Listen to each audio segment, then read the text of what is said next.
Hello, everyone. Good evening. Welcome to this webinar. So we have all gathered here to discuss about the resource adequacy handbook and in a larger aspect about that project. So I would like to invite Ramakrishnan to take this forward. Very good afternoon to all the panelists, to this and to all the participants. Welcome, and I hope you had your coffees and chais. So I'll just start with the presentation.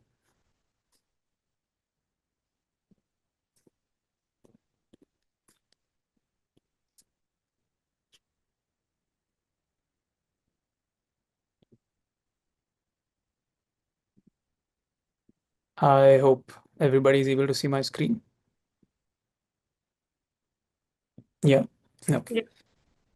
So, yeah, welcome again to the imperative for an integrated resource adequacy. Uh, so, firstly, to understand why resource adequacy. So I think one of the most important aspects is the growing demand. In fact, the varying demand that we must say, that is accompanied by population growth and consumption, that is also increasing the energy demand and industrial expansion. And one of the reasons is the technological advancement that is also contributing to this growth. So for this, reliable, scalable energy systems are needed to meet the demand and to ensure supply security. And the second is the imperative for a strategic power planning, where your power system planning along with generation is also effective for large scale energy delivery. And this also includes a proper demand estimation and forecasting, proper grid infrastructure investment and modernization. There also has to be some proactive strategies to help prevent the supply demand imbalances.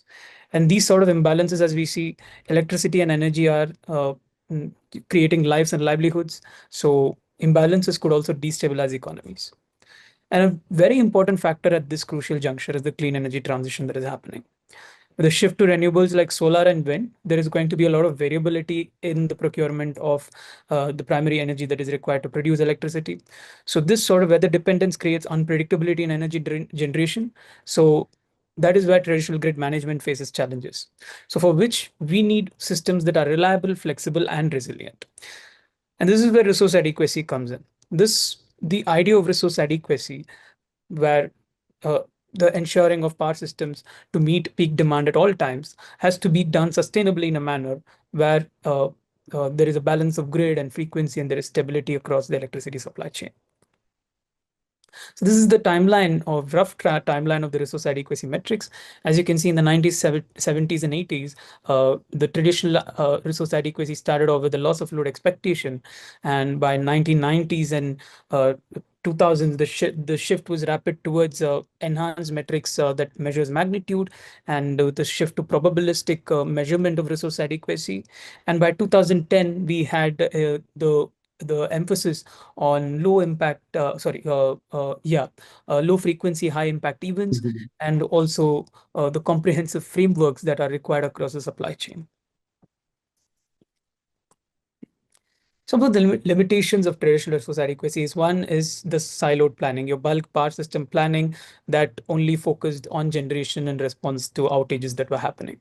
And there was only peak focus or that only peak load assessment that was based on historical load data, and that sort of ignores the real-time variability that was happening.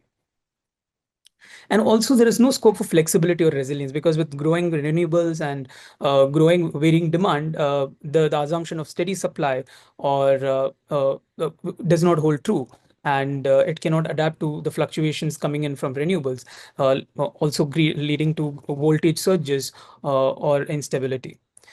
And also, the traditional resource adequacy also lacks demand integration, where the mechanisms of demand side management or distributed energy resources is also to an extent neglected.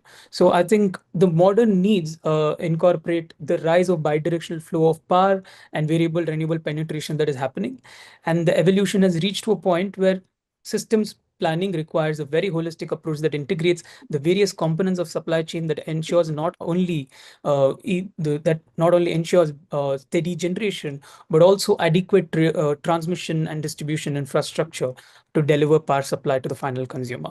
So I think the integrated approach should ideally integrate supply chain management, resilient infrastructure, and effective load management strategies.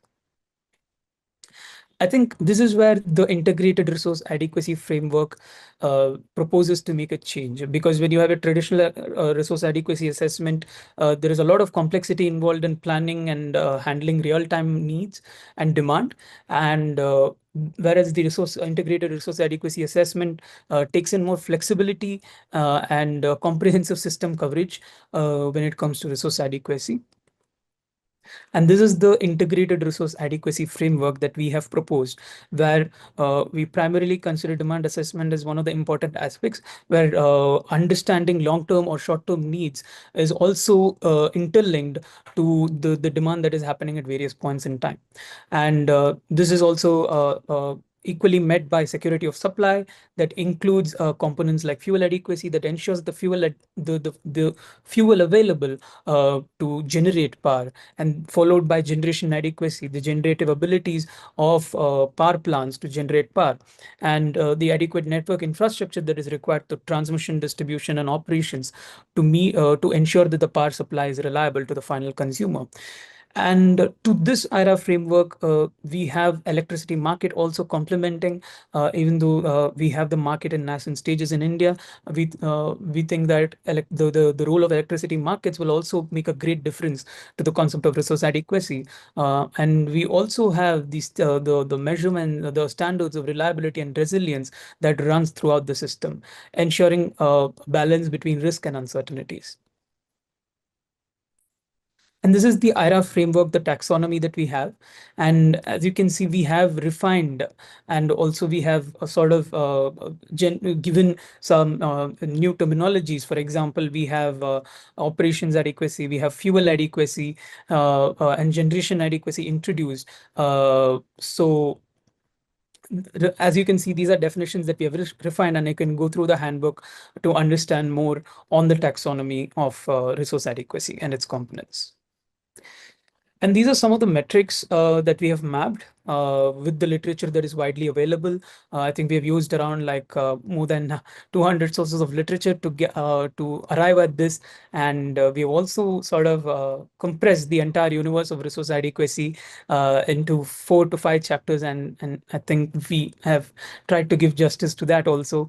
So as you can see, we have different kind of matrices, and what is called as traditional resource adequacy with your deterministic metrics and probabilistic metrics that covers the load and generation aspect falls under generation adequacy. So these are some of the matrices we have tried to capture. And again, you can refer to the handbook if you want to have an extensive read, or if you're curious to know more about these. And one of the core dimension of the integrated resource adequacy framework is threefold. So one is reliability, which ensures the uninterrupted electricity delivery under normal conditions. This is where your standard reliability matrices, your resource, the loss of the frequency, the magnitude, and resource contribution matrices come into picture. But moving ahead, we have renewable energy coming in. We have so much of varying demand happening, as I said earlier. So the system's ability to adjust operations to match those changes in demand and supply to ensure flexibility in generation is also required.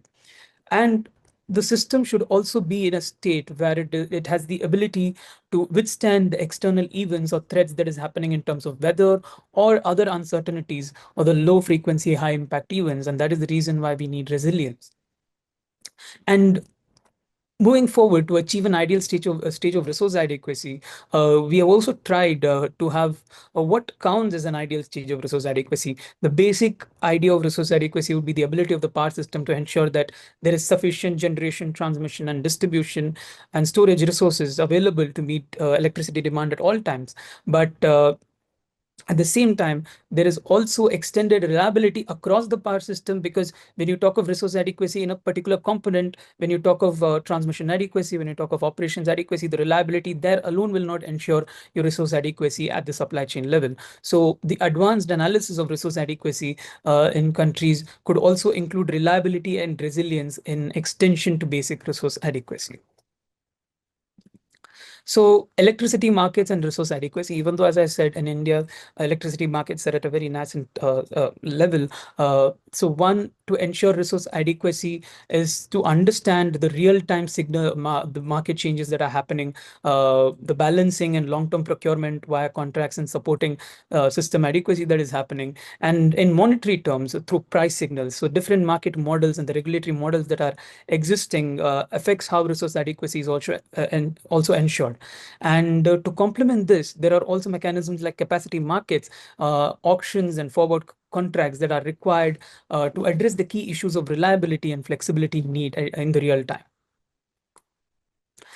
And we've also devised an implementation roadmap for an integrated resource adequacy. So it starts with establishment of a national resource adequacy committee that sort of understands the planning processes that is involved at the country level, at the regional and the sub-regional levels, and also the integration of such a framework into existing planning frameworks, if that is feasible, and also have cross-sectoral collaboration with different sectors to understand the demand and end-use consumption, and to account for proper demand estimation, and also the localization of these integrated frameworks at the regional and sub-regional levels for a decentralized planning and dissemination of the framework. And also, it is also important to have the private sector and their contribution, because it is also important to sort of encourage different players in the market, and capacity building initiatives, the people behind the wheel at system operations level, at the planning level, to sort of train them, to sort of empower, to sort of make them understand the concept of resource adequacy at the electricity supply chain level. And followed by this, as we are moving towards the bidirectional flow of power and smart grids, it's also important to understand the role of technology and the modeling tools that are available to measure resource adequacy, which is very important, because a complex integrated resource adequacy framework will also include meta modeling approaches that is very important. And followed by this is continuous monitoring and feedback mechanisms. It can be annual, biannual, or it can also be semi-annual, 6 months time, where you have regulatory feedback mechanisms to understand the implementation and then the progress of resource adequacy in a particular state or region or at the country level. And followed by this, I think what more important is the grid and system resilience that comes into picture. So governments and stakeholders will also have to think of integration of resilience metrics into policy and regulation. And followed by this would be data standardization and transparency, because we need more than historical data. We need real-time data, granular data that is required, and even weather data to understand the variability in demand, to understand and the variability in supply as well. And the approach of FSR Global towards resource adequacy is three-part. So the first being the handbook is to theoretically standardize the resource adequacy and generate a taxonomy and an integrated framework, including all the components of demand and supply and electricity market, followed by which we will have a four-part workshop series where we'll be engaging with stakeholders, planners, and research organizations in understanding what metric and what level of planning is required for India.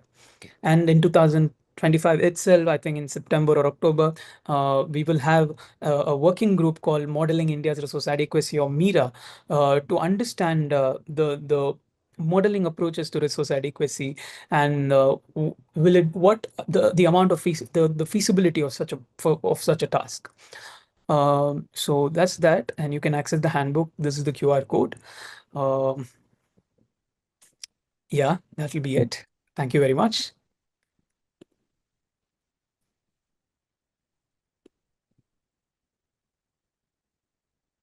I think I would I think Amrita. Yeah. Yeah, great. My daughter, I would not like to invite Baba sir. Yeah, thank you, Ramakrishna, for giving a good overview of the IRA framework that we are proposing. For actually, the resource adequacy is an activity. Once upon a time, only capacity planning used to be the planning. Yeah. Now the situation has changed with the advent of renewables, changing, demographies, changing demand patterns. So we need to relook and everything together again. So, the IRA framework is really essential for resilient and reliable power system. So I welcome all the panelists and esteemed panelists and the members or participants in this webinar. I'm told that Mrs. Samir and Abhishek ji have to leave for a meeting immediately. Before we try to, designated time. So I'll cut short whatever I wanted to say. Let me go back straight away to the panel discussion. See, first of all, for anything implementation, as he has mentioned a roadmap, there are 10 activities. So the capacity building is the one and first and foremost set, because we need to take up this RA every day. It is not, once for all exercise. It is, we have long term, medium term, short term, and day ahead, like, and a month ahead. Like, there is enormous amount of scope. So we cannot depend on the vendor based or uh, normal packages. So we need to prepare ourselves with the capacity also and tools also. So in this regard, I'll first go to Sri Radhakrishna, former chairman TERC, Tripura Electricity Regulatory Commission. And so, sir, first of all, any work that we undertake, the most important part comes is the regulatory commissions. Actually, are the government institutions. How basically they empower or show a way how to undertake this resource adequacy. So how would you, react to my request or, statement? So if you see for past 25 years, the growth of the power sector was from 1 lakh megawatt to we have gone to 5 lakh megawatt. And it was not possible without the regulatory support. I'll change the word now, regulatory adequacy.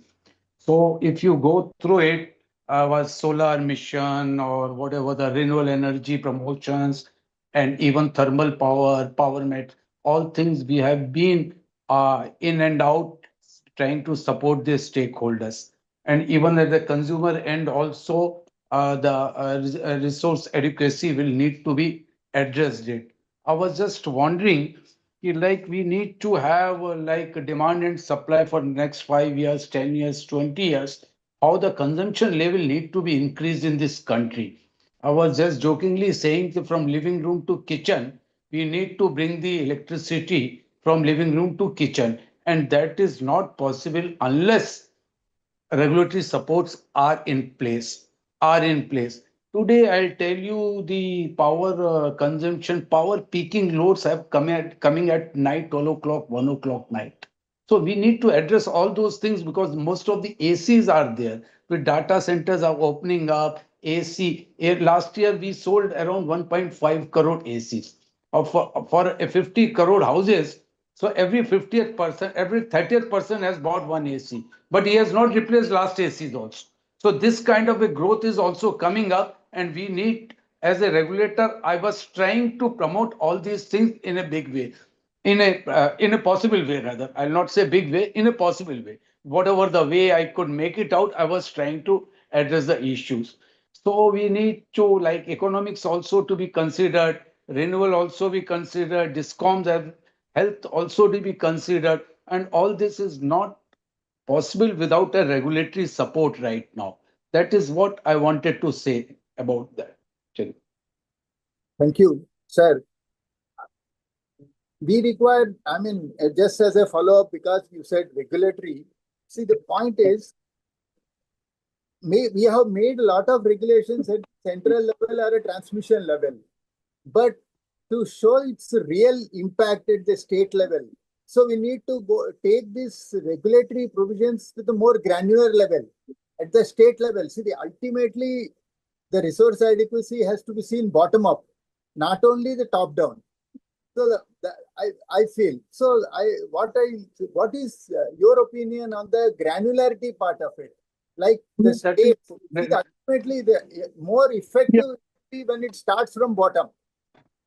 Exactly. Exactly. And a state, the very concept of putting up state regulators in the country was forget the concurrent list and all. That was the very purpose of that. Ki like state levels, different levels need to be resolved in a manner it comes to that. And we have been, you see, most of the 28, 29 regulators, we are trying to work to the last miles reach to the electricity. So that is the way we are trying to work out the distribution. State, when you are talking the state mostly covered up the distribution levels and distribution level tariff and like electricity, solar, what your rooftop solar and everything is coming up, and we are trying to give the best of the support. So that is my say in the matter. Okay. I'll come again to you. Yeah. Let me, Sri Abhishek Ranjan.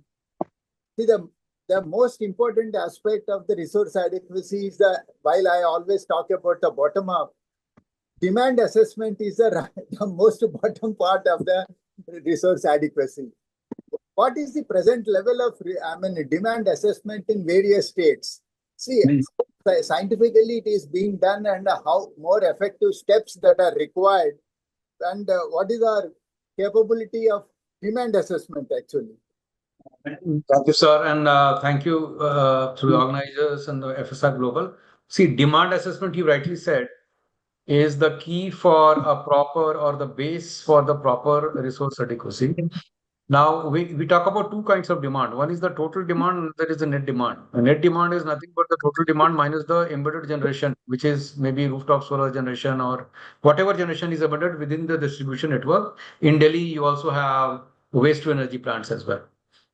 Now, there are two ways of doing demand forecasting. Demand forecasting, there are two ways. One is the top down, another is bottoms up. So top down meaning, first of all, garbage in, garbage out. Therefore, the input data, metered data is very, very important. That too, availability of the same in 15-minute time interval. So one is a day ahead demand forecast, another is maybe 2 hour ahead demand forecast on a rolling basis for real-time power scheduling and dispatching. A day-ahead demand forecast maybe for day-ahead market price purchase, etc. Then you also have month ahead, year ahead, and maybe long-term demand forecast for broader array studies for 10 years, 15 years, 20 years, etc.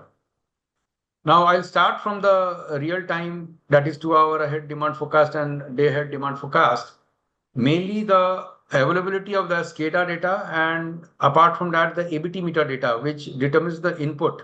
Like for example, in Delhi, the ABT meters are there, which belong to NRLDC.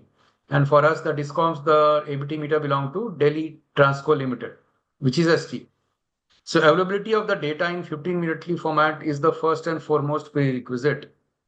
Apart from this, the historical demand, and that too demand met plus outages. That means unrestricted demand, URD. So that is very, very important. And next, obviously, is the very accurate weather forecasting for the area. So weather combiner, maybe not single source of weather forecast would be very accurate. You could have multiple 4, 5 service providers taken together. And then when you take these data, when I say weather meaning precipitation, humidity, forecast, and rainfall, cloudiness, major, these are and wind, gust, these are the major parameters. Now, basis this, you prepare a weather index, and that is being used to, for example, we have been using since 2017 the regression models, basically using AI methods, wherein all these data points, URD, the historical one, the say if it is a day ahead, meaning previous day demand, and there are multiple mapping patterns. So, for example, same day, previous year, different models are there for weekday, weekend, special week holidays, etc. Basically, AI based ensemble model. When I say ensemble meaning ensemble of different AI models, and the best of it would be chosen using artificial intelligence basis which day it is for which you're going to forecast. So accuracy has improved. The MAPE is about say 4% on a daily average day ahead basis, now going down to 3. And second is the bottoms up. So bottoms up meaning 11 kV feeder and up. So that we have started recently. The results are promising. Intraday demand, that is hour ahead, 2 hour ahead demand accuracy is about 98 to 98.5%. And that too again on the AIML basis. Apart from this, when you talk about month ahead, year ahead, or 10-year ahead, then there are different patterns. Mostly what they are being in states is being done is CAGR, but CAGR alone will not help. So apart from CAGR, the most important thing now we have to do is net demand. Net demand meaning whatever renewable you have in portfolio, be it inside your distribution, or you have tied up from outside your distribution area, maybe RE complexes in Gujarat, Rajasthan, MP, Maharashtra, etc. Now, prediction of RE generation becomes very important because that is going to drive the demand forecast, that is net demand forecast. So the new dimension which have been added is the forecasting of the renewable energy PPA that you have signed when the discounts. This is the new challenge which has happened. So otherwise, the year ahead or 10-year ahead demand mostly CAGR patterns and regression method for not regression, sorry, not regression method. That was the synergy between GDP growth and the demand growth. So there are end use methods that CA partial end use method, what CA practices, and then there is a GDP growth versus electricity correlation method, and best of it, whichever is giving you the better results is there, because the long term demand you don't no need to be accurate at a very short level. It could be broad ones for resource adequacy. So that is what it is. But so accuracy of demand in most of the states, to my knowledge, may not be very accurate. And we need to work upon that on a very war footing basis, especially usage of AI and ML models. We are using one now. I mean, so we have been using for the top-down approach since 2017. Now we have started for 11 kV feeder and upwards very recently. And so that is very important, sir. Over to you, sir. Thank you. Thank you. Now I will move to the Samir. Yeah, there is. You are the. Grid system operator is again the focal point of resource adequacy, because the system reliability and security will be entirely on the system operators, not only at the national level, at the regional level and the state level. So, moving from the only generation capacity, now we are moving overall resource adequacy. So we are the IRA framework. How do you support the idea of looking into the various different aspects of, because CA does only the capacity planning. But the system operator has to look after many other aspects. Like IRA has proposed the generation adequacy, fuel adequacy, and all. How do you support this aspect and this approach? How do you say? Thank you, sir. And first of all, thank you to FSR Global for having me here today on this panel to be able to share my views. And I must compliment FSR for the document that they have published, and it is a very comprehensive document. And it is something good to start with, and it should help the users. Coming to the question Mr. Baba has asked, I see that there are three pillars to resource adequacy, which is my understanding. First of all, generation. Second is transmission adequacy. And third, from the distribution side, how you are able to forecast. So I think Abhishek has already spoken on forecasting in quite a detailed manner. But of course, for demand forecast is the first and the foremost step where, of course, a lot of effort must go to be able to come out accurate as accurately as possible. I won't say very accurate, but then of course as accurately as possible, factoring not only econometric factors, the demand growth, the statistical part, but also the weather part, because weather is of course a challenging phenomena. Day in, day out, we are observing a lot of challenges there. And short term, we may have some degree of visibility, but we have seen cases where even intraday visibility of weather is sometimes not as accurate. But then going to different time horizons, resource adequacy, you would need visibility on longer term basis in terms of weather parameters also. Having said that, the second important part is the generation side. To be able to meet the demand, the other part is the generation side. As system operators, we are primarily concerned with the availability of the resources, generation resources, but then at the back end, each generator must also have adequacy of fuel side. So fuel supply chain is also very equally important, but that is behind the generator. So we do not directly get involved in it, but then it is of a critical importance from the availability of generation standpoint. The third aspect is transmission adequacy. Transmission, of course, if you have all the generation, but say critical lines are out of service, it was still able to meet the demand. So, all the three elements I consider very, very important. So, using advanced forecasting tools, having adequate and in place transmission, and then, of course, the generation part. From a longer term perspective, generation planning must also somehow integrate the transmission side as well, because you need to have adequate transmission also. And this, I think, is being done by the CA in terms of capacity expansion, plus also the integrated resource planning, the IRP that they are carrying out does consider some sort of transmission as well. So I think these are the important elements. And of course, the important levelizer has to be the electricity markets, where the surplus and the shortfalls can be met. Access to market is the other important aspect for resource adequacy. So I would stop at this aspect at this point, and maybe thank you for this once again. Yeah, actually, you have touched upon my next question actually about the markets. I was about to ask you what about the markets part will play its role in this capacity planning and all. So whether the market design is prevalent now or available now, is it sufficient or it has to take any new shape?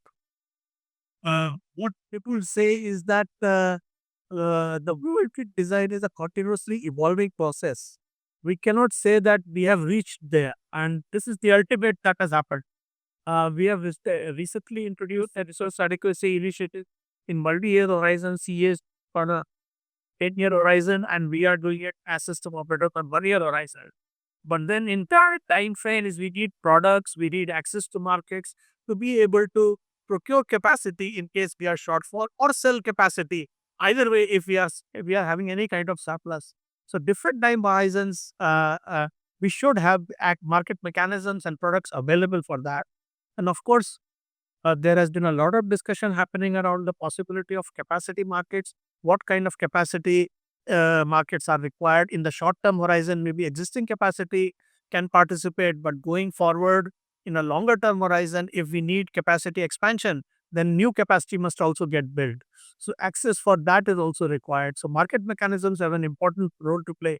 And on the minute to minute adequacy and the balancing part, the day ahead, the real time markets, these are very, very important. But principle, as a matter of principle, each utility must plan for adequacy of its demand and including reserves. Of course, a small percentage can be met through market depending on the kind of supply demand situation. Thank you. I am told that you have to leave in another 5 minutes or 6 minutes. So I thought of coming in a cyclic manner, but I'll try to finish my points of discussion with you. What are the necessary mechanism coordination mechanism with various stakeholders with reference to resource adequacy like CEA, state utilities, Grid India, and DISCOMs also, SLDCs and DISCOMs, what capabilities they need to have and what coordination are proposing. Actually, you see, if you really want to do a good RA study, bottoms up approach is essential. Need to start from the bottom, have a DISCOM do its resource adequacy plan, have its forecasting done correctly, first of all, then maybe at the state level, aggregate the state, and then come to the regional and the national level. So, first of all, forecasting capabilities need to be strengthened to a great degree. So, that is the first and the foremost. Second, it is this resource adequacy study is a very, very data intensive study, and a huge amount of data of different kinds, different time horizons, generation, transmission, demand, all kind of things are required. So, but this data must be available to the system operators right from DISCOM level and right up to the national level. This should be available, and there should be free flow of data. Free flow of data in the sense that there should be an integrated approach. And once we have an integrated approach and access to data, uh, more or less the study proposed by a state may very well be aligned with the study may be done at the national level, because in the absence of data we make assumptions and then probably we will not be able to make the best of it. However, we still need to make it, but to the extent possible this has to be aligned. The third important element is what tool is being used for the study. So if you are using a tool which is widely different, okay, it is fine, you can use, you must have the freedom to use whatever tool you have access to, but and are the principles and the design captured should have enough regulatory frameworks available so that you have clarity of thought as to what the model is expected, how the physics function. And this also has a role to play in terms of portability of data. If you are using two entirely different models, then you must also ensure that data is portable between models so that you are able to integrate the state level, the regional level, and the national level studies in all these things. The other important aspect is that the metrics against which you are qualifying the study against which you are measuring the outcomes, they also should be standardized. What you are looking at, what are the tolerance levels, what is the ideal, maybe say, reserve margin that you are supposed to do. All these aspects must be common for all so that we are looking at a goal which is aligned largely. And of course, having said this, a huge amount of capacity building effort must go on for all at all levels. In fact, right from starting from DISCOMs to the to the state, to the regional and the national level. So I think, and of course, the planners also have a very important role to play. Ultimately, the planning model must also be dovetailed into the daily operational model as well. We should be able to somehow converge the two at some point in time. So those are the other important aspects that need to be taken care of. It's a lot. I now come to Dr. Indradeep. See, you are listening from all the three experts. So there is a, the big elephant in the, very responsible or most important is the tool actually. What tools that we require to undertake this resource adequacy? In your viewpoint, can this be, because see, this what Mr. Samir has said is that there is a data portability and all. Suppose, can we think of a integrated approach of all the, where open source software sort of a thing can be made available to all these utilities, and so the things can be portable, make it portable from one region to another region or one state to other state. What do you say about this collaborative effort of developing a tool of RA? Yeah, thank you, Mr. Baba. And I would like to express thanks to Tar and Ramkrishnan and FSR Global for this wonderful handbook that recently published. The question you asked, Mr. Baba, is actually very complicated because there are two dimensions of it. One is the tool itself, and another is the data on which the tool will actually handle. So if some of the participants today are new to this topic of resource adequacy, for them, I would like to say a brief about that. Look, on one hand, the load is fluctuating. But these days also the generation from solar and wind is also fluctuating. So we are not anymore, no longer dealing with one type of fluctuations, but we are talking about two layers of different data sets of variability and uncertainty. So to handle that, of course, we need to have very accurate forecasting, which Mr. Saxena already said. And also Mr. Abhishek Ranjan also said that they're trying in BRPL. The issue here is that in a geographical situation, the small area forecasting is much more difficult than a larger area. And we technically call it geographic smoothing effect. So for a DISCOM, the forecasting done is much more technically speaking difficult than overall state as a whole for a whole control area. So I'm talking purely scientific now for the time being. The issue here is that how can you forecast very accurately if you no longer only like consuming the electricity from the DISCOM point of view, because you are now started generating on your own from your solar rooftop maybe, or in the middle MV level also you have embedded wind. So therefore you are no longer interested in demand only forecasting. You're interested in next demand forecasting, which Mr. Abhishek Ranjan already spoke. So that means that you need to have ability to have enhanced capability or accuracy for load as well as solar and wind generation forecasting. The issue is the feeder level. That means in a very small and micro areas. This is the distribution company's challenge.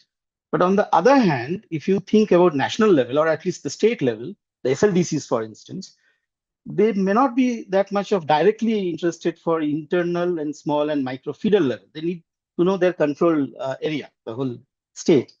But there, the reserve dimensioning comes to a very important question. So unlike the classical approach of reserve dimensioning, now we are talking about dynamically changing requirement of reserve, which some of the Western countries, for instance, Germany, they do practice. And so, for instance, graph-Howrich equation. So where you are talking about no longer a deterministic, but always separate components of probabilistic distribution. And then you convolute the separate factors into one net equation. So therefore, there is no question of the importance of forecasting. It is the paramount importance, and therefore the data. But if you have that done, then to use a software or tool, what Mr. Baba, you are asking, is relatively easy. Meaning, I mean to say the content of it is more difficult to achieve than the framework on which the tools are handling that data is relatively easy to handle. One can prepare their own. There are multiple softwares available in the market, and you can have our own plugins and combine various different specific modules and to have customization out of it. So I'm not that worried about the tool part. I'm more worried about the content part. Is it a reliable, good quality data that actually is inside those tools? Thank you. Thank you. I mean, two of our panelists have left for different meetings, Mr. Abhishek and Mr. Samir. So let me continue with Radhakrishna sir. Now, we are changing the definition of adequacy from the generation to different parts of, I mean, generation, touching distribution, transmission, and these things. How feasible how feasible it is to incorporate it from the regulatory side. Because unless regulatory mandate is there, what we think, what is required may not be happening. See, we have to see two levels actually. One is the transmission level, another is the state level. Are they really synchronized now, as of now? On many aspects. You're on mute, Radhakrishnan sir.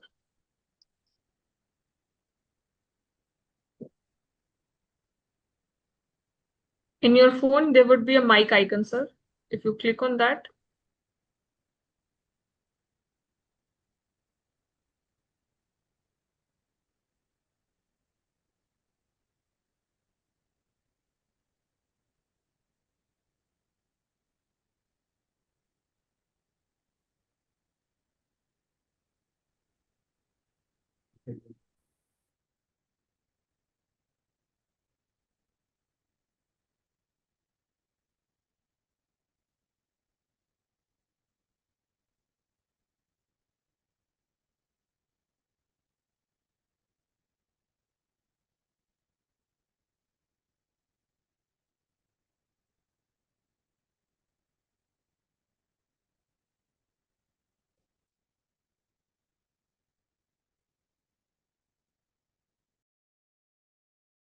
So while he is connecting his mic, let me continue talking to Dr. Indradeep. So, role of capacity building. Exactly. I'm sorry. Ah. Actually, I lost the sound. The thing is that as far as you are saying about how we can synchronize distribution, transmission, and regulatory intervention things, which I personally feel we are already doing a lot in this subject. See, ultimately, the purpose of regulatory intervention comes only when to take protect the stakeholders. So we are doing it at a state level very much, in fact. But as far as someone was asking about I'll just come back to that other subject about the power market. What we are saying about the portfolios of the power markets, etc. But still, under OPEX's power by choice is still miles away from the markets. So we are trying to help there also as a regulator. In fact, I demitted my office 6 months back, but we are still as a regulator. We all are working for the better electricity. That's what I wanted to tell you. Power by market, fuel adequacy, financial adequacy. What had regulator not been there, we would have been lost anywhere else. We are trying to help in last 25 years, day in, day out. Sir, sir, I Yeah. wanted to say, see, though they are physically there, but who are the people who are doing it? Whether adequate manpower is there in the DISCOM to organize it, the capacity building of it, and the SLDC manpower, SLDC computational capability. Who is monitoring? See, most of the times, many SLDCs. Adequate manpower, adequate working manpower. Yeah. Whether I'm honest in saying to my distribution friends also, the working manpower is also not there in the states right now. So basically, there will not been any recruitment for past 20 years. The person who joined 30 or 20 years back is still touching 60s, and they are hardly working for the things which we are facing in a big way. Manpower is facing, tariff determination is also, we are facing a lot of pressures for the tariff determination side also. Basically, most of the you have got 35 crore consumers, out of 60, 70 crore are already getting less than at least 200 or 100 units waived off or being provided by the state governments. So all these things are challenges are there. Challenges are there. But yes, I must say the FSR has developed. I just wondering why you can't financial adequacy. You could have financial adequacy or also literacy. Sir, last sentence we couldn't catch. Can you speak closer to the mic? Yeah, I was just saying in the power sector, financial adequacy is also going to be a major concern. Because all the discoms are in a bad shape right now. So how to improvise that financial state of the discoms has to be seen in a proper manner. And very energy, like power market energy derivatives have been introduced. Even very recently, power coupling has started taking place to help the other market players. So these are all regulatory interventions. We are working on that. There are many questions are there in the Q&A section, but the respective speakers have left. So what we can do now, I think what do you propose? We'll share these questions with the panelists and get them answers, and then we can share with the participants? I think one round of answers can go from both you and Indradeep sir. They're all related to weather data and modeling tools. And then of course we could also share it to the panelists, and a specific response we'll share back with the participants. That surely will do.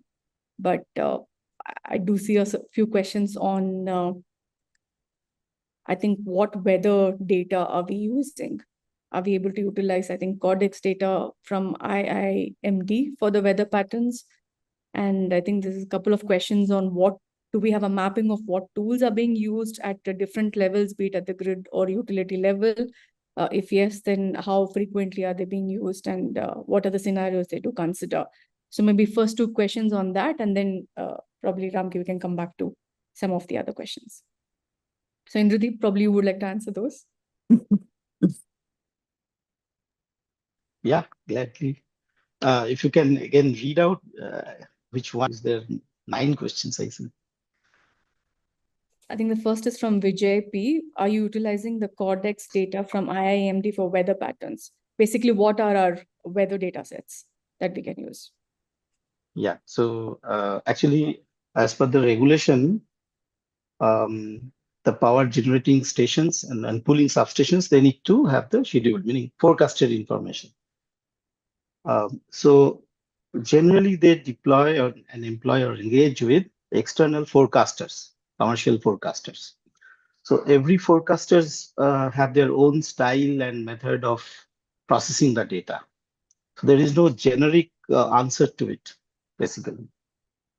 But keep in mind that mostly worldwide practice is that numerical weather prediction data, NWP data, are used as one of the several data streams as an input for forecasting tools or models.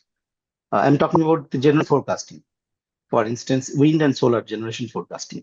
Here I'm not talking about the load forecasting. And for that, of course, we have in IMD or IITM, NCMR WF produces our national numerical weather NWP values. But also, in addition to that, we have ECMWF, European NWP, which is applied for India. We have also GFS, American NWP, etc. So a forecaster generally does not trust only one stream of data. General practice is that as many types of independent source of data layers they use, and then they do a statistical combination of it. So it's kind of proven by long history, like forecasting for a European country has exceeded 30 years of practice. It's not new. For solar and wind, wind has exceeded 30 years, has exceeded, I think, 18, 20 years. So a lot of learning experience has been accumulated over the years. And that's why the general practice is to have a combination of NWP as input. Your final forecasting processing chain never uses only single input for weather pattern. You need to have multiple. Now the question is the forecasting horizon. If this is the horizon you're talking about ahead, then of course B for wind and B for solar. For both, we need to depend mostly on the measured values and also NWP weather forecast for that particular location. Here is another catch, because these NWP values are having a large geographic area. So very high spatial resolution NWP values are not available. So there are a lot of development happened now and is happening now on the meteorological science group also, meaning some years back, we even didn't have a wind NWP values at certain hub height, like 100 meters for a wind turbine. But now we have a separate specific data sets, which is giving us a 100-meter hub height wind NWP, customized for wind. Similarly, there are so many data products are evolving from the meteorological community also, catering to various specific needs. So this is a dynamically evolving and development phase process. So yes, NCMR WF datasets are used. We also had used NCMR WF sets. We have also used ECMWF European datasets also and of course GFS, American data sets also, as a combination of it. And then we see over the our model train, whether you call it AI or whatever you call it, it's applied statistics. So you have a time series and you have three data, and you are all the time comparing the error of the actual phenomena with the predicted data sets. And with that, you can have a bias correction. So, and you have a combination value. So the weightages will be evolving over time. The more data you have, good clean data, it's better for you to arrive at the combination weightages, around 2, 3, or 5 independent data streams as input. I hope that gives the answer. I forgot for the short-term intraday forecasting, which is not yet mandatory for India, but the distribution companies in India started looking at it because it's important for them. In Western countries, for instance, in Australia, in Europe, in America, this is mandatory. So there, of course, you also have the advantage of satellite-derived data for solar radiation for short term, like 2 hours from now, 4 hours from now. So those kind of things, not day ahead. So the satellite is a separate section of solar forecasting, and there, of course, it's more into cloud motion vectors and such things are there. Then sky image cameras, but they are having an artificial composition of the sky. There, a lot of image processing and machine learning is used these days. Lots of data analytic techniques are used these days. The accuracy of short-term, meaning intraday forecast, is far better than day-ahead forecasting, of course. Thank you. Thanks, Indradeep, for that. Maybe I'm going to pose a question or two to Baba sir himself, since you will be the pseudo representative for NLDCs and RLDCs, sir. But I think one question was on the tools available. I think when we started doing this analysis on RA within the team, I think Ramki had tried to map the necessary tools that's needed, and I think there were about 40 different tools that's available worldwide, many open access, some behind paywalls, but tools do exist. But of course, as Indradeep had alluded to in the beginning, it's about what goes inside the tools in terms of logic and the data that is being fed to be able to churn out the appropriate results. So I think in the case of India, we have a lot of modeling working groups that are doing a credible job, and we'll be in fact deliberating with them over the next few months to assess what each of them can offer, as well as I think map it to this IRA framework that we're proposing and see if there's a particular tool that can deliver or a combination of tools. How can the community come together in order to give India that a host of tools that we can all use to sort of work towards these RA planning and solutions. Of course, it's not a one-off exercise. It has to be an iterative, and we keep perfecting as we go along. And that takes me to the question that Hardeep Rajput has asked. The data that will be emanating will be large, particularly if we move from a 15-minute to 5-minute interval. Do we have the infrastructure to process it or park it? I think I can say that we're trying to attempt this through the India Energy Stack initiative that the Ministry of Power is recently announced, where we're trying to build a data or a digital backbone for the country. There are a whole host of experts trying to crack this very problem to see how we can take data and park it in ways through which all the stakeholders have access based on roles, of course. So research community included if you want to do analysis, but most importantly also for those who have to deal with it more in live action. So this is not going to be an impediment. It's going to be only a matter of us trying to find the right way of making sure data is available and offered to all stakeholders. So that's coming very soon as well. Yes, sir, please. Actually, that 15-minute to 5-minute is anyhow is coming. So remove कर रहा हूँ sir getting geared up, video बंद किया मैंने बंद कर all are getting geared to address it. Actually, see the number of course, yes, number of data points will increase, but doesn't matter. We need to have at the RLDC or at the NLDC, we need to have a better computational capability to address it. That's the point. Actually, see, like, of course, systems have to change and have to gear up. So, I mean, it's not that difficult to transition from 15 minute to 5 minute. And already 15 minute, 5 minute meters are getting installed, and things have started in RLDC and NLDC. I recently interacted with them. So it will also be addressed. It's not a very big issue.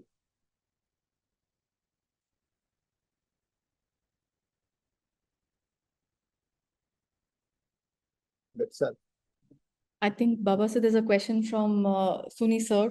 What should be LOLP in the present circumstances? Is 1 in 10 years criteria still desirable? What about demand response? The most low-hanging fruit for a country like India, it would reduce capex. Experts may kindly throw light on that. So how could we, what's your answer? Both Indradeep, I see you smiling as well. So Baba sir and Indradeep, both of you can take a... Sheikh should answer, but see, the demand response, no doubt, at the important, when the criticality comes, yes, we are anyhow in a very rugged way where our distribution companies are addressing it with the uncharacteristic load shedding. But that's not the scientific way of doing it. Demand response is a more scientific, calculated.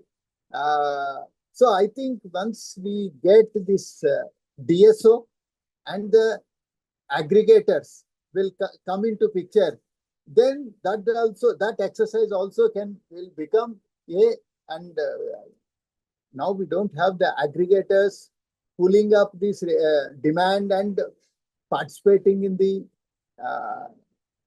electricity market. I'm not sure whether adequate regulatory provisions are there in each state. I am not sure. One or two states might have provided, but not all. So that has to come. So then the demand response also can play a part of the ancillaries, either to increase or decrease the demand and make partner in the resource adequacy.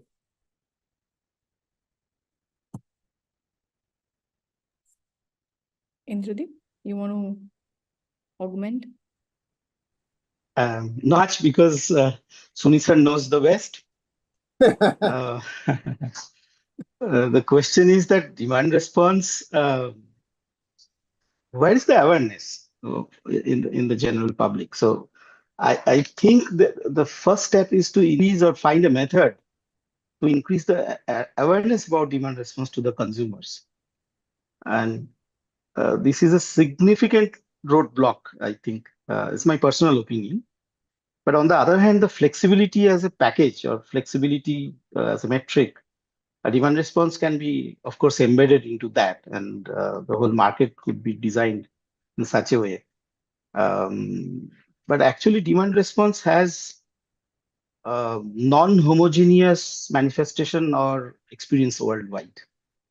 Some countries have experience. I mean, there's very interesting study only to observe what happened with various specific demand response program through worldwide. So what India and within India, various communities and various geographic locations will react differently on it. So this what's investigating further, I think. Thanks. Thanks, Indradeep, for bringing that localization aspect of demand response. We recently had a discussion with a set of experts, and I think what clearly came out is that there is no one-size-fits-all solution for demand response.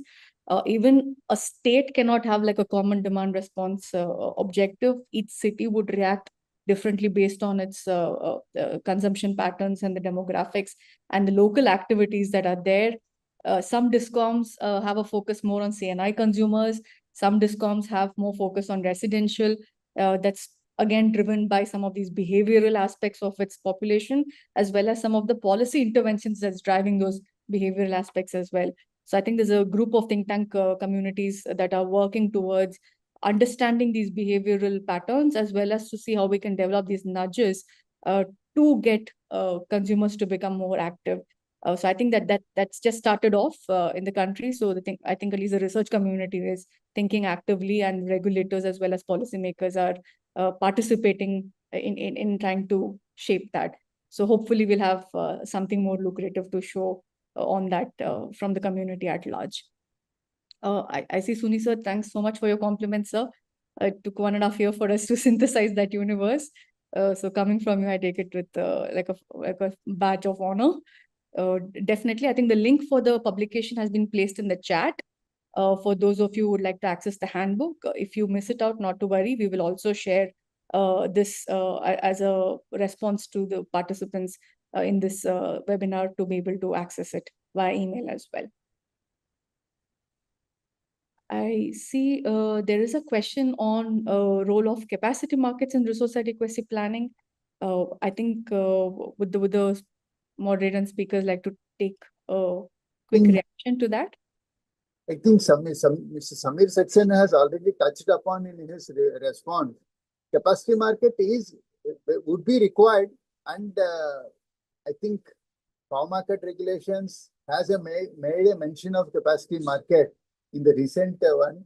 So I mean, it is in the annual. It will come. Only thing we have to see in what what would be its shape and color. But capacity market has been talked, so it will come.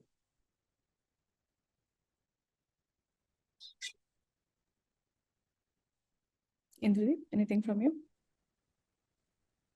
No comments. Mr. Babu already summarized very nicely. Yes.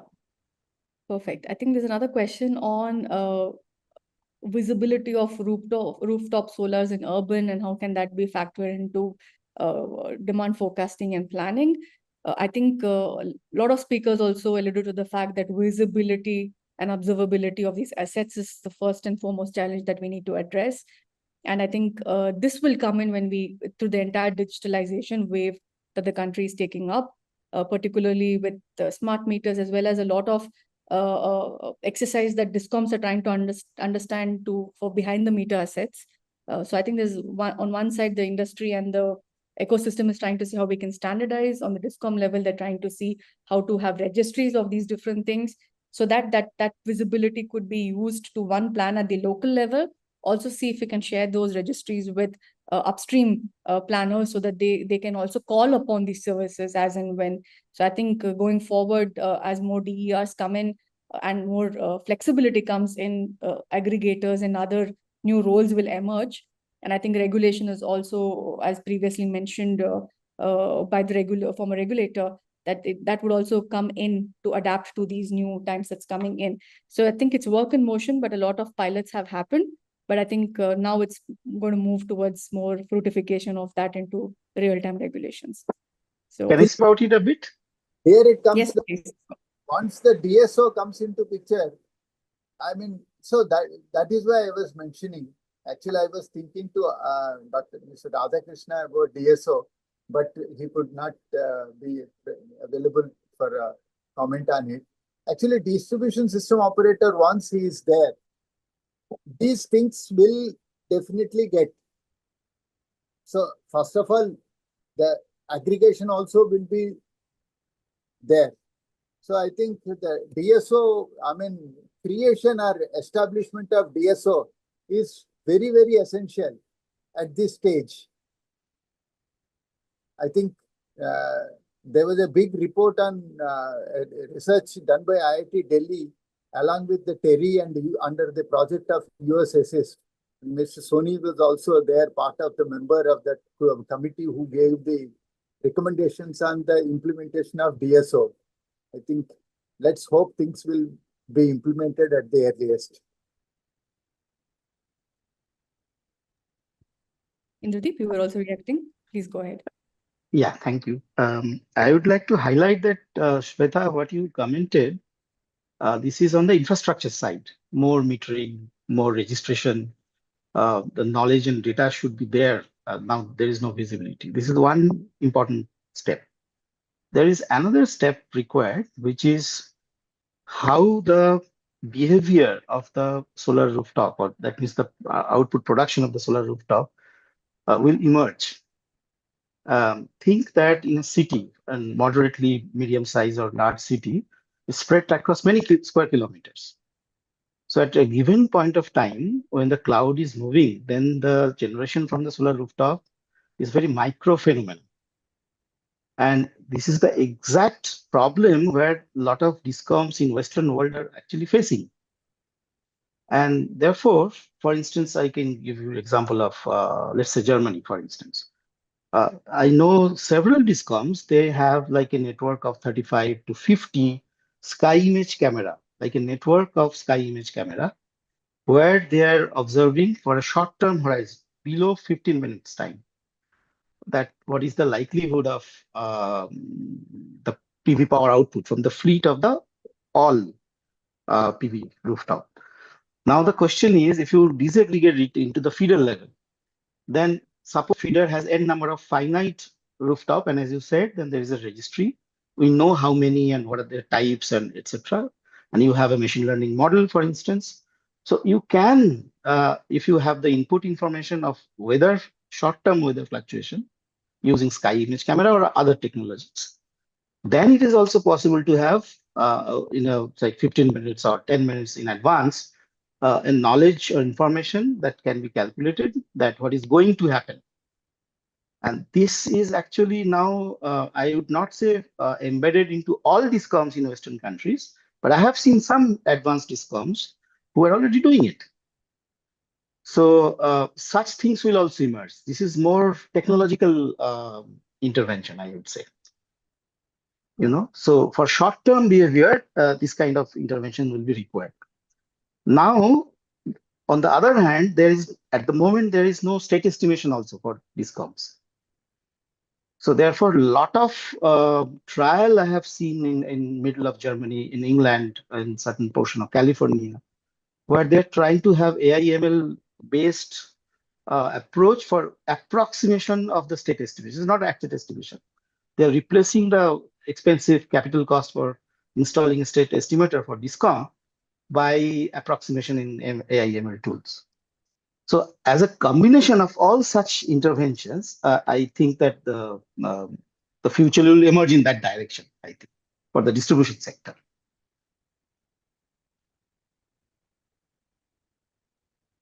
Thanks, Indradeep. I have a curious question. What's the uh, delta or errors to this approximation? How accurate are they? Is it It all depends. The RMSE, if you say that for short-term horizon, the accuracy is generally very, very high. But here there are two layers. One is the temporal and the spatial. The spatial is a problem because we are talking about discom. We are talking about a feeder or a couple of feeders, which is only in 1 kilometer area or something like this, meaning short, narrow, and your input weather information from NWP might be 30 square kilometer. One value for 30 square kilometer, same value, something like this. So we are talking a challenge, technical challenge is to how to decompose of spatial from higher square area to lower square area. There, the pointed like approach of sky image camera is a point measurements. They're measuring the same. Has been quite successful for very short-term forecasting for solar. Thankfully, we do not have much wind in our discoms directly in the system. So this generally, so far in our country, the wind farms are like separated. Unlike, for instance, Denmark or Germany, where you still have medium to small size, one turbine, singular turbine is rotating. Such things are not that much in India. So the mathematical challenge to model the wind forecasting is not coming for the discom embedded problem. But for solar, is a combination of satellite and a combination of the sky image camera. This combination, along with mathematical processing tools, you call it AI tools, etc. This is at the moment the cutting edge is in the Western world. Keep in mind, 5 minutes market also in Australia, New York also, for instance, ISO.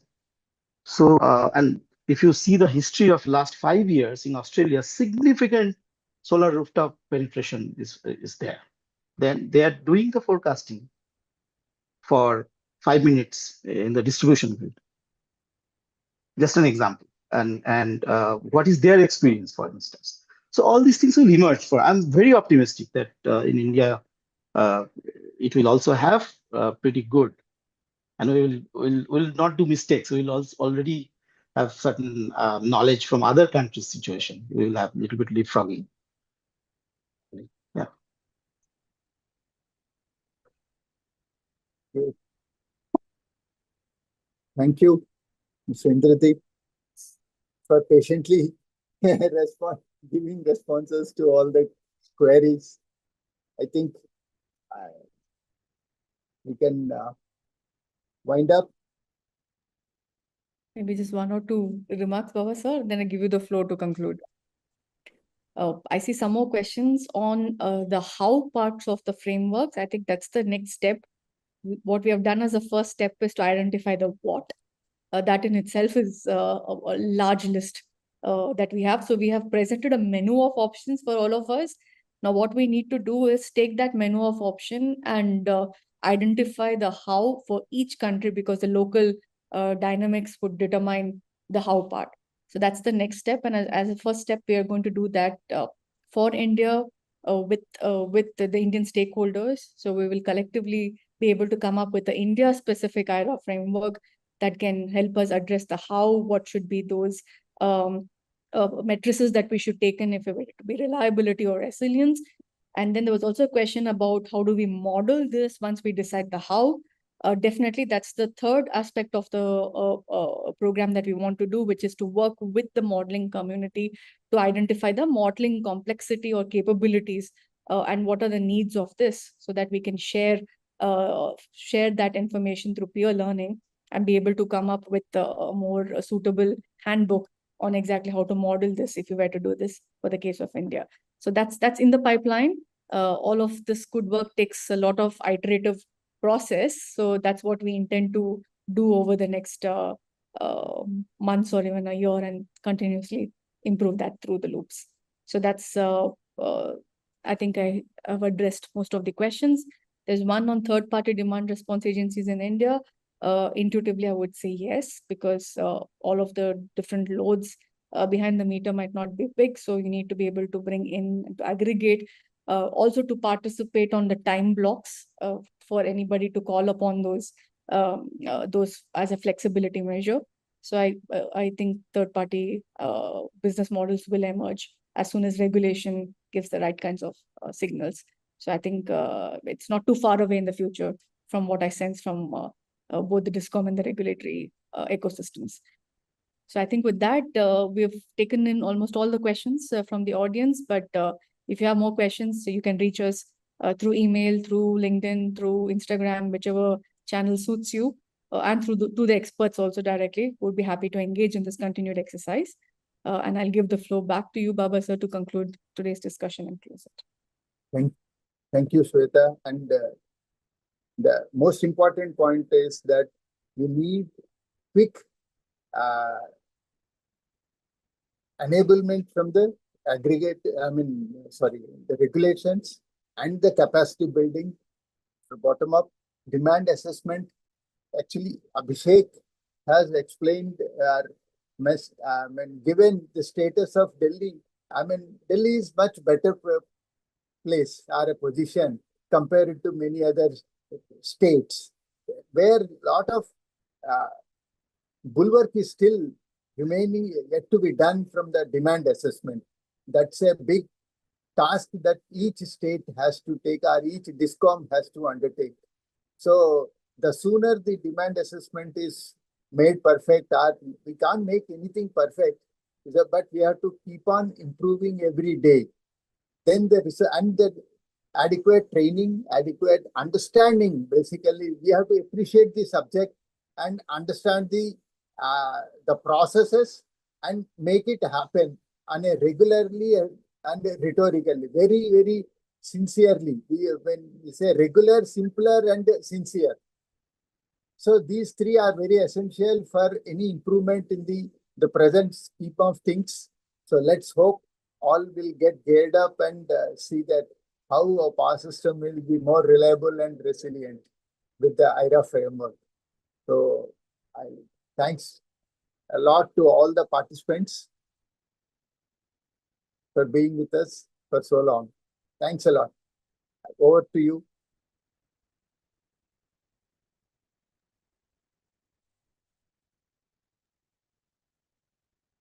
think. Thank you, everyone, and wish you a lovely evening. Thanks, Indradeep, for that enriching discussion. Thanks, Ramki. Thank you. Thank you all. Thank you. So, Indradeep, so thank you, Shweta.